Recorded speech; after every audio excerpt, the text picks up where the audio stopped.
হে মানব, তোমাকে আবার 40 দিনের জন্য জীবিত করা হলো যাতে এই দুনিয়ার কি অবস্থা হয়েছে সেটা তুমি দেখতে পারো। একটা কথা খেয়াল রাখবে, তোমাকে শুধু তোমার খাস আপন মানুষজনই দেখতে পারবে। আরে ওই তো আমার বন্ধু, ওর সাথে কথা বলি। আরে বন্ধু এইদিকে দেখ, আমি আসছি। বন্ধু কথা শুনছো না? বন্ধু মনে হয় আমার কথা শুনতে পাচ্ছে না।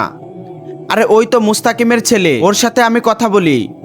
আরে কামরুল শোনো। আরে বাবা ভয় পেও না, এদিকে আসো।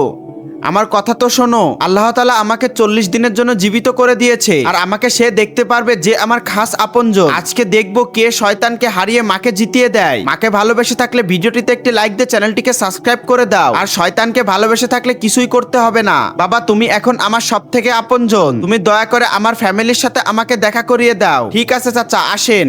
চাচা ওই দেখেন আপনার ছেলে বসে আছে। আরে শান্ত, তুমি এখানে বসে জুয়া খেলছো? তুমি কি ভুলে গেছো তোমার বাবা একটা ভালো মানুষ ছিল? তাতে তোর সমস্যা কি?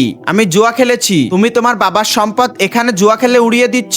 তোমার বাবা মারা গেছে 10 দিনও তো হলো না, কমসে কম ওনার জন্য শুধু একটি দোয়া তো করতে পারো। আরে যে মরে গেছে ওনার কথা বাদ দে, আমার জীবন আমাকে উপভোগ করতে দে। যা ভাগ এখান থেকে। দেখেছেন চাচা, আপনি তো আপনার সারা জীবন এদের উপর নষ্ট করে দিয়েছেন। আপনি তো শুধু সারা জীবন টাকা কামিয়েছেন। যদি আপনার ছেলে মেয়েকে ভালো কোনো শিক্ষা দিতেন তাহলে এই অবস্থা হতো না, আর এরা আপনার সম্পদগুলো এভাবে নষ্ট করতো না, আর আপনার জন্য সবসময় দোয়া করতো। এই জন্য প্রত্যেকটা মানুষের মরার আগে তার আখিরাতের ব্যবস্থা করে নিতে হয়। যাই হোক চাচা, চলেন এবার আপনাকে আপনার ঘরে নিয়ে যাই।